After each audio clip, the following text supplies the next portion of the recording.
Hello guys, मैं हूं सूरज चौहान और आप देख रहे हैं एनसीईआरटी पोर्टल। और आज के इस लेक्चर हम बात करने वाले हैं जो है आपका डायमेंशंस ऑफ फिजिकल क्वांटिटीज़। मतलब इसका क्या है कि जो भी आपकी फिजिकल क्वांटिटीज़ होती हैं तो उनकी क्या होती है, डायमेंशंस होती हैं।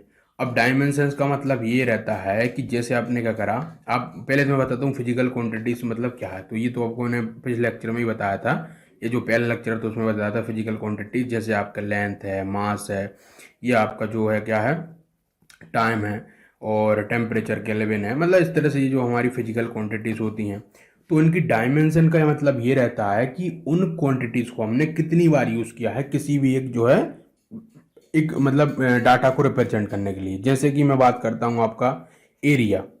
एरिया है, एरिया में मेरी जो फिजिकल क्वांटिटीज़ है वो क्या है, लेंथ है। और लेंथ को मैंने कितनी बार यूज़ किया है, आपका 2 बार किया। मतलब कि इसको मैं ऐसे लिख सकता हूँ कि एल का स्क्वायर करके। तो इसकी डायमेंशन जो होगी वो होगा क्या, इसका जो 2 दिख रहा है वो इसका डायमेंशन है। और जो इसमें फिजिकल क्वांटिटीज़ है या मैं बोल सकता हूँ उसका जो डायमेंशन को बताने वाला जो एक क्वांटिटीज़ है वो कौन है, लेंथ है। तो इस तरह से होता है डायमेंशन। तो डायमेंशन मतलब क्या, कि हमने किस तरह कितनी जो है हमारी फिजिकल क्वांटिटीज़ को जो है यूज़ किया वहाँ पे। जैसे लेंथ है तो लेंथ को हमने 2 टाइम यूज़ किया तो उसकी 2 डायमेंशन हो गई भाई लेंथ की। हमने जो है मास को 3 बार वहाँ पे यूज़ किया तो हमारी जो डायमेंशन हो गई वो 3 हो गई मास की। इस तरह से होती है डायमेंशन। समझ आ गया होगा आपको। तो अब हम बात कर रहे हैं फिजिकल क्वांटिटीज़ की डायमेंशन की। तो इस लेक्चर में पूरा क्लियर हो जाएगा आपको भैया फिजिकल क्वांटिटीज़ में डायमेंशन कैसे रिप्रेजेंट होती है, क्या होती है, इससे यूज़ क्या है इसका। तो सब बातें हम करने वाले हैं। अब देखो जरा आगे। तो जैसे इन्होंने लिखा है जो नेचर है आपका of physical quantities quantity is describe by A dimension. मतलब कि जो भी नेचर होता है फिजिकल क्वांटिटीज का तो वो किससे डिस्क्राइब होता है, उसकी डायमेंशन से। अब डायमेंशन फिर से मतलब यही है कि वहाँ पे जो हमने फिजिकल क्वांटिटी लेंथ ली है या फिर हमने मास लिया है तो उसको हमने कितनी बार लिया है या वो कितनी बार वहाँ पे यूज आया है। तो वो उसका क्या बताता है, नेचर बताता है। समझे। आगे देखो, जैसे आप नेचर कैसे बताएगा। जैसे मैं बात करता हूँ, मैंने लेंथ को जो है एक बार ले लिया। तो लेंथ को मैंने एक बार ले लिया तो सिंपली ये बता रहा है भाई कितना आपने लंबा वहां पे लिया है। यदि मैंने लेंथ को 2 टाइम ले लिया, मतलब 2 डायमेंशन ले ली लेंथ की, तो वहां पे क्या बताएगा, मुझे एरिया बताएगा। यदि मैंने लेंथ को जो है कितना ले लिया, 3 टाइम ले लिया, तो वो वहां पे मुझे क्या बताने लगेगा, वॉल्यूम बताने लगेगा। तो जो मैं बदलाव कर रहा हूँ 2, 3, 1, ये मेरा क्या डायमेंशन है। मतलब कि मैं उसमें 1 डायमेंशन की बात कर रहा हूँ तो लेंथ मतलब एक लंबाई बता रहा है वो मुझे, है ना। जब मैं उसकी 2 डायमेंशन की बात कर रहा हूँ तो मुझे वो एरिया बता रहा है। जब मैं 3 डायमेंशन की बात कर रहा हूँ वो मुझे जो है क्या बता रहा है, वॉल्यूम बता रहा है। तो इस तरह से क्या हो रहा है, इसी चीज को बोलते हैं डायमेंशन। समझ आ रहा है। आगे देखो। तो जो ऑल द फिजिकल क्वांटिटीज जो होती है रिप्रेजेंट करती हैं आपकी, represented by a drive unit से, can be express in the term of a sum combination of 7 fundamental और अ बेस क्वांटिटीज। मतलब हमने ये तो पढ़ा भी चुके हैं और आपको बता भी चुके हैं भाई कि जो फिजिकल क्वांटिटीज होती हैं जो रिप्रेजेंट होती हैं ड्राइव यूनिट से, और आल्सो हो सकती है कुछ कॉम्बिनेशन करके 7 फंडामेंटल या फिर बेस यूनिट का। मतलब कि आपने क्या करा, जो आपका लेंथ है, ये जो मास है, तो ये क्या हमारी बेस यूनिट्स हैं। अब आप चाहो तो क्या करा सकते हो कि लेंथ का जो है आपका करा दो, स्कोर करा दो मतलब कि एरिया, या आप जो है क्या करा दो इसी तरीके से। मैंने मतलब आपको पूरा बता चुका हूँ उसके बारे में।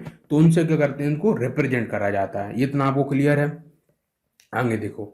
We shall call these basic quantities are as the 7 dimension of physical world. मतलब कि जो भी हमारा एक भौतिक संसार है तो उसमें जो भी हमारी क्या है, हम डायमेंशन की बात करते हैं तो वो हमारे पास जो भी बेस क्वांटिटीज हैं, जो हमारे पास 7 बेस क्वांटिटीज हैं, तो उन्हीं से क्या मिल के पूरे फिजिकल वर्ल्ड बना है। उन्हीं को हम बोलते हैं आपकी क्या, base quantity as the 7 dimension.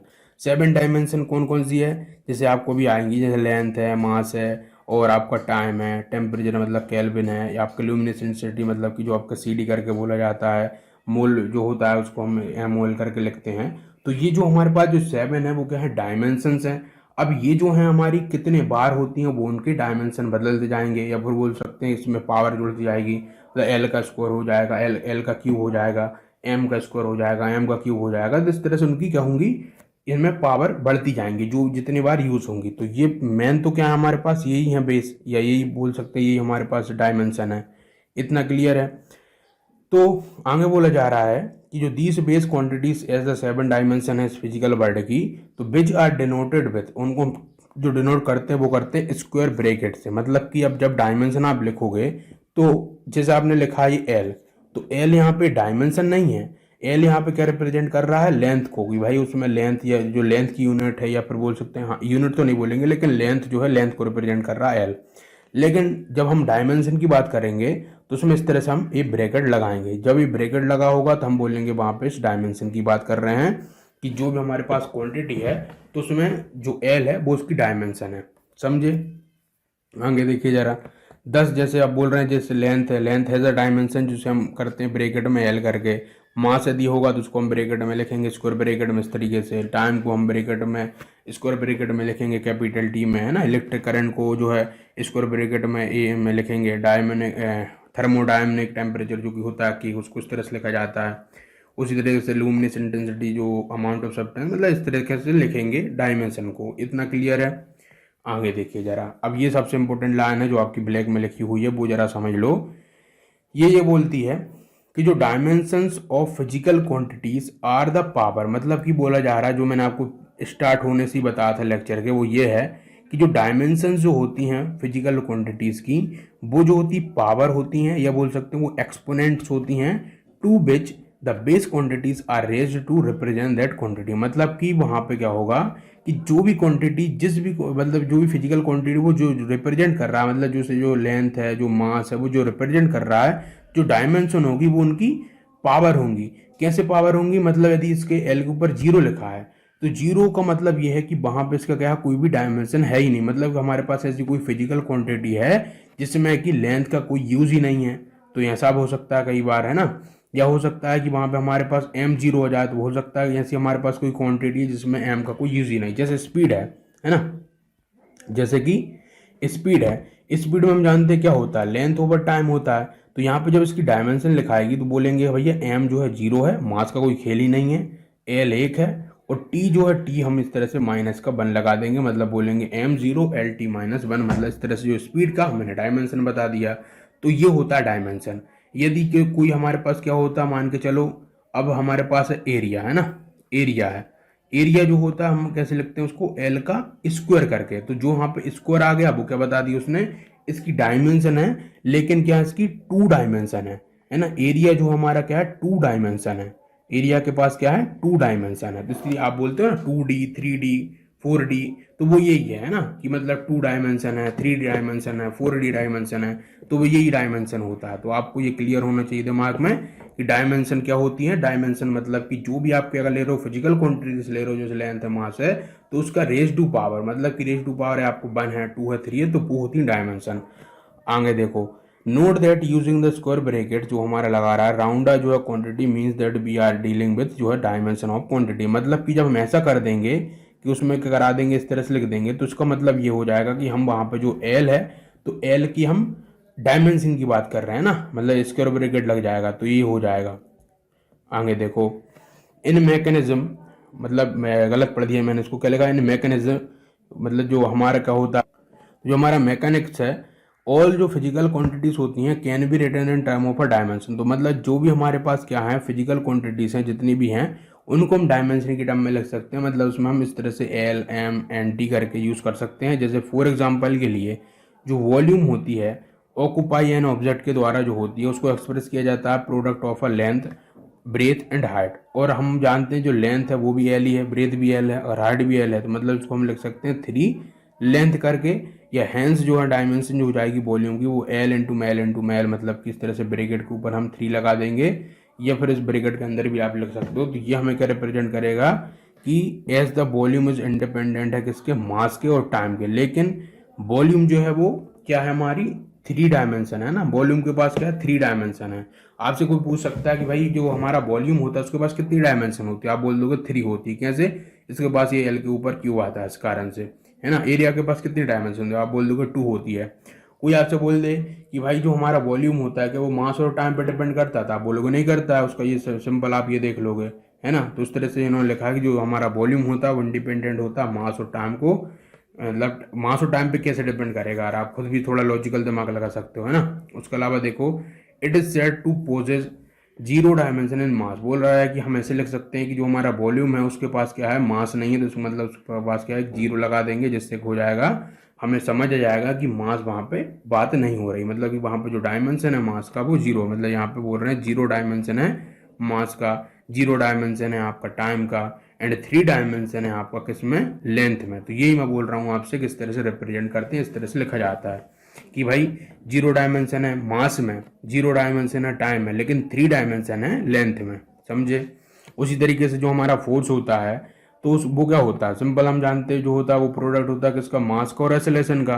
और जो हमारा मास होता है उसको तो हम मास ही लिखेंगे। एक्सेलरेशन क्या होता है आपका, लेंथ ओवर, मतलब ये क्या होता है, वेलोसिटी ओवर, या बोल सकते हैं change in velocity over time होता है। अब जो हमारी वेलोसिटी होती है वो क्या होती है, वो होती लेंथ ओवर टाइम। अब टाइम एक और था यहाँ से, तो यहाँ से टाइम और टाइम मिलकर स्क्वायर आ जाएगा। तो यहाँ से जो हमारा एक्सेलरेशन होता है वो क्या होता है, एल ओवर टी का स्क्वायर होता है। ये इन्होंने लिखा है कि लेंथ ओवर टाइम का स्क्वायर। तो यहाँ से मास की जगह हम क्या यूज़ कर सकते हैं, एम यूज़ कर सकते हैं। तो यहाँ से ये देखिए एम लिख दिया, उसको ब्रैकेट में लगा के, मतलब डायमेंशन में लिखना हो तो उसको हम क्या लिख सकते हैं, मास को एम लिख देंगे, लेंथ को एल लिख देंगे ब्रैकेट में, टी को जो है जो टाइम है उसको टी लिख देंगे कैपिटल में, उसको स्क्वायर कर देंगे। तो यहाँ से जो है जब भी क्या रहेगा, इस तरह से अपॉन में रहेगी कोई भी जैसी चीज़, जैसे टी जो स्क्वायर था अपॉन में, तो वो जब ऊपर जाएगा तो वहाँ पे इस तरह से ये माइनस का यहाँ पे आ जाएगा, था ना, ये याद रखना है आपको। तो इस तरीके से यहाँ से ये आ जाएगा। इस तरीके से हमारा फोर्स की डायमेंशन हो गई। आगे बोला जा रहा है द फोर्स है जब 1 डायमेंशन है किसमें, मास में, 1 डायमेंशन है लेंथ में, माइनस का 2 डायमेंशन है उसका किसमें, टाइम में, है ना। और आगे और भी चीज़ें देखोगे भाई, किस तरह से कोई भी चीज़ डायमेंशनली हम ये बता सकते हैं कि वो किस पे डिपेंडेंट है, किस पे इंडिपेंडेंट है, तो वो हम आगे देखेंगे। अभी अभी आपके लिए वो नहीं है। तो जो dimension in all other basic quantities जो है आपकी जीरो है, मतलब कि जो हमारा फोर्स है उसमें हमारा जो मास है, लेंथ है और टाइम है, लेकिन बाकी की जो भी हमारी चीज़ें हैं वो यहाँ पे क्या है, जीरो है, समझे। मतलब जो भी बाकी की डायमेंशन है या बाकी की जो बेस क्वांटिटीज़ जो हैं वो यहाँ पे जीरो है। जैसे कि हमारा टेम्परेचर हुआ, या फिर हम बोल सकते हैं कि हमारा जो लुमिनस इंटेंसिटी हो, तो उसकी कोई बात ही नहीं हो रही यहाँ पे, तो वो यहाँ पे क्या है, जीरो है। आगे देखो, note that in this type of representation, बोल रहे हैं ये बिल्कुल ध्यान में रखिए कि जो हम इस तरह से जो रिप्रेजेंटेशन कर रहे हैं, तो जो मैग्नीट्यूड होता है वो नॉट कंसीडर, यहाँ पर हम मैग्नीट्यूड की बात नहीं करते हैं। क्यों नहीं कर रहे हैं, क्योंकि भाई उसमें हमें मैग्नीट्यूड की कोई बात ही नहीं हो रही। वहाँ पे हम किसकी बात कर रहे हैं कि वो डायमेंशनली, मतलब कि किस चीज़ पर डिपेंड कर रहा है, वो लेंथ पर डिपेंड कर रहा है, मास पर डिपेंड कर रहा है, उसमें मैग्नीट्यूड को कंसिडर नहीं किया जाता है। आगे देखिए बोल रहा है it is the quality of the type of जो फिजिकल क्वांटिटी दैट एंटर्स, बोल रहे हैं ये जो होता है वो क्वालिटी बताता है कि वो किस तरह की फिजिकल क्वांटिटी है ना। डायमेंशन जो होता है वो उसकी क्वालिटी बताता है। 10 जैसे आप मान के चलिए कि हम बोलते हैं भाई जो चेंज इन वेलोसिटी हुआ, ये जो बोल सकते हैं इनिशियल वेलोसिटी हुआ या एवरेज वेलोसिटी हुआ, तो या फाइनल वेलोसिटी हुआ एंड स्पीड जो है, वो सारे के सारे क्या हैं इस कंटेस्ट में, मतलब डायमेंशन की बात करेंगे तो सारे क्या हैं, इक्वल हैं, या बोल सकते हैं इक्विवेलेंट है। मतलब कि हम जिसकी बात करेंगे तो वो जो इन सभी को, जो चाहे वो वेलोसिटी हो, एक सिंपल वेलोसिटी हो या चेंज इन वेलोसिटी हो, इनिशियल वेलोसिटी हो, एवरेज वेलोसिटी हो, उनके फॉर्मूला जो है आपको डिफरेंट मिल जाएंगे। लेकिन डायमेंशन की बात करेंगे तो ये सारे के सारे हम सिंपली इस तरह से लिख सकते हैं, एल ओवर टी करके, समझे। ये होता है हमारा क्या, इनमें डायमेंशन की बात होती, ना कि उनके किस तरह से उनका मैग्नीट्यूड है या किस तरह से उसमें चेंज में आ रहा है, उसको हम नहीं देखते हैं। यहाँ पे हम बात करते हैं dimensional formula and dimensional equations की, और ये सबसे इम्पोर्टेंट आपका टॉपिक है। क्यों है, क्योंकि इसमें हम बात करने वाले हैं कि हम जो भी हमारी क्या होते हैं डायमेंशन इक्वेशन होती है, डायमेंशन फॉर्मूला होते हैं, उसको किस तरह से रिप्रेजेंट करते हैं, वो हम इसमें बात करने वाले हैं। और सिंपल सा टॉपिक भी है, तो देखिए कैसे क्या है ये आपका। तो सबसे पहले तो आपको मैं बताता हूँ इसमें लिखा गया, तो इसमें लिखा है जो आपके एक्सप्रेशन होते हैं जिससे कि हम ये शो करते हैं कि कैसे और किस तरह से जो हमारी बेस क्वांटिटीज़ होती हैं वो रिप्रेजेंट कर रही होती हैं डायमेंशंस को ऑफ फिजिकल क्वांटिटीज़ के, तो उसे हम बोलते हैं उसका डायमेंशनल फॉर्मूला। डायमेंशनल फॉर्मूला मतलब जैसे कि अभी आपको आएगा, जैसे गिवन एग्जांपल आएंगे of a given physical quantity का। जैसे फॉर एग्जांपल के लिए जो डायमेंशनल फॉर्मूला होता है किसका, वॉल्यूम का, वो होता है क्या आपका m0 l का क्यूब t0, समझ गए। मतलब कि यहाँ पे m की कोई ज़रूरत नहीं है, टाइम की कोई ज़रूरत नहीं है, लेंथ की वहाँ पे ज़रूरत है, और लेंथ का जो डायमेंशन है वो यहाँ पर तीन है। एंड स्पीड है, या फिर जिसे हम वेलोसिटी बोल सकते हैं उसकी डायमेंशन की टर्म में, तो जो होता है उसका वो क्या होता है आपका m0 l t-1 करके। तो ये किसकी आपका डायमेंशनल फॉर्मूला बन गया, ये स्पीड और वेलोसिटी का बन गया। उसी तरीके से आपको बोल रहे हैं सिमिलरली जो डायमेंशनल फॉर्मूला एक्सेलरेशन का है वो है m0 l t-2 करके। उसी तरीके से जो मास डेंसिटी होती है उसका जो फॉर्मूला है वो आपका डायमेंशनल फॉर्मूला वो m(l-3t0 करके है। तो ये होता है हमारा क्या, डायमेंशनल फॉर्मूला। अब बात ये आती है भाई इक्वेशन क्या होती हैं, तो इक्वेशन भी यही होती हैं, बस उसमें क्या हो जाएगा, इसके आगे क्या लग जाएगा आपका, जैसे हमने बात करी किसकी, डेंसिटी की, है ना, मास डेंसिटी की, तो हम ऐसे लिख देंगे कि रो इक्वल टू आपका क्या, ये m(L-3)T0, तो ये हो जाएगा। जैसे हमने बात करी किसकी भाई साहब, स्पीड की या वेलोसिटी की, तो वेलोसिटी हम बोल देंगे v करके, और जो कि क्या हो जाएगी हमारी इस तरीके से m0L(T-1) करके, है ना, इस तरीके से। तो ये जो होता है वो होता है इक्वेशन, मतलब हमने क्या करा दिया, इसको इक्वेट करा दिया उस फिजिकल क्वांटिटी से, मतलब जैसे फिजिकल क्वांटिटी थी हमारी वेलोसिटी, हमने इसका डायमेंशनल फॉर्मूला को उसके संग इक्वेट करा दिया, तो इसको हम बोल देते थे इक्वेशन। तो इतना सा फंडा आपको याद रखना, जरा देखिए क्या लिखा था equation obtained by equating a physical quantities with it dimensional formula is called a dimensional equation. मतलब कि जो आपको फॉर्मूला गिवन आ रहा है आपका डायमेंशन का, तो उसको क्या करा दो, इक्वेट करा दो या बराबर लिख दो जिसका भी वो फॉर्मूला है। जैसे आपका वेलोसिटी का फॉर्मूला तो आप वेलोसिटी के सामने लिख दो, जैसे आपका डेंसिटी का फॉर्मूला तो उसको डेंसिटी के सामने लिख दो। तो ये होता है उसकी इक्वेशन ऑफ फिजिकल क्वांटिटीज, है ना। आगे देखो जरा 10 जैसे डायमेंशनल इक्वेशन इक्वेशंस होती हैं जो कि रिप्रेजेंट कर रही होती है उसकी डायमेंशन ऑफ फिजिकल क्वांटिटीज का इन the term of the base quantity. For example लिख लीजिए, जैसे डायमेंशनल इक्वेशन जो है किसकी, वॉल्यूम जो है या स्पीड जो है आपकी, या फोर्स जो है, एंड मास डेंसिटी जो है, उसको हमने इस तरह से लिखा है। जैसे आपका क्या है ये वॉल्यूम, तो वॉल्यूम को जैसे हमने इक्वेट करा दिया किसके संग, इसके फॉर्मूले के संग, ये देखिए। उस तरीके से स्पीड या जो वेलोसिटी है उसको इस तरह से लिख दिया। तो इस तरीके से जो हम लिखते हैं इसको बोलते हैं क्या, उसकी इक्वेशन, है ना। आपसे कोई बोले भैया वॉल्यूम की हमें डायमेंशन इक्वेशन लिख के दिखाओ, तो आप इस तरह से लिख देना। आपसे बोले कि हमें वॉल्यूम का डायमेंशनल फॉर्मूला लिख के दिखाओ, तो आप यही लिख दोगे, बस उसमें ये इक्वल वगैरह नहीं लगाओगे। तो ये थोड़ी सी डिफरेंस होती है हमारी इक्वेशन और डायमेंशनल फॉर्मूला में। कहने को दो ही चीज़ें एक ही हैं, लेकिन थोड़ा लिखने में तरीका अलग अलग होता है ना। आगे देखिए, जो डायमेंशन इक्वेशन होती हैं कैन भी ऑब्टेन हो जाती है from the equation representing the relation between the physical quantities. मतलब क्या इसका कि जो हम डायमेंशन इक्वेशन क्या कर रहे हैं, ऑब्टेन कर रहे हैं, तो वो कहाँ से हमें ऑब्टेन हो सकती है, जो भी इक्वेशन रिप्रेजेंट कर रहे हैं उसकी रिलेशन से बिटवीन अ फिजिकल क्वांटिटीज के। जो डायमेंशनल फॉर्मूला होता है आपका of a large number and wide variety of physical quantities, क्या बोला इसने कि large number and the wide variety of physical quantities derived from equation representing the relation जो है among other physical quantities and expression in term of this quantities are given in appendix 9 for your guidance and ready reference. मतलब यही है कि क्या है, कुछ जो हमारी जो डायमेंशंस हैं वो आपकी कुछ बनी बनाई आपको अपेंडिक्स 9 में मिल जाएगी, जो क्या कर रही हैं आपको जो भी मतलब by variety of physical quantity, speed है, मास है, एक्सेलरेशन है, तो वो एक से दूसरे से जुड़ी हुई है। जैसे एनर्जी वाली है, तो हर एक एनर्जी जो भी होगी तो उसका जो आपका डायमेंशनल फॉर्म मिलेगा सभी को सेम मिलेगा। वर्क जो है, वर्क एक फॉर्म ऑफ एनर्जी है, तो उसका भी डायमेंशनल फॉर्मूला मिलेगा, वो आपको सेम ही मिलेगा। मतलब इस तरह से आपको अपेंडिक्स 9 जो है उसमें सारे के सारे ये गिवन है, तो उसको आप एक बार जरा देख लीजिएगा, पढ़ लीजिएगा, है ना। और इसमें आपके लिए ऐसा कुछ ज़्यादा नहीं है। बाकी हम जो है अगले लेक्चर से बात करने वाले हैं, आपका एकदम लास्ट टॉपिक ही हो जाएगा ये आपका। जैसे हम बात करने वाले हैं आपको क्या है ये कि checking the dimensional consistency of equation. मतलब कि किस तरह से हम जो है डायमेंशनल का यूज़ करके किसी भी एक इक्वेशन को देखते हैं कि वो हमारा सही है या गलत है। मतलब जो फॉर्मूले ही आप बोल सकते हो, तो उसको हम चेक करना सीखेंगे कि डायमेंशन की मदद से उसको कैसे चेक करा जाए कि वो हमारा सही है या फिर गलत है। वो हम अगले लेक्चर में देखने वाले हैं। इस लेक्चर में हम इतना ही रखते हैं। यदि आपने पूरा देख लिया, लास्ट तक देख लिया, तो प्लीज़ लाइक एंड शेयर करके जरूर जाइएगा। और इस लेक्चर में इतना ही रखते हैं। Thank you very much.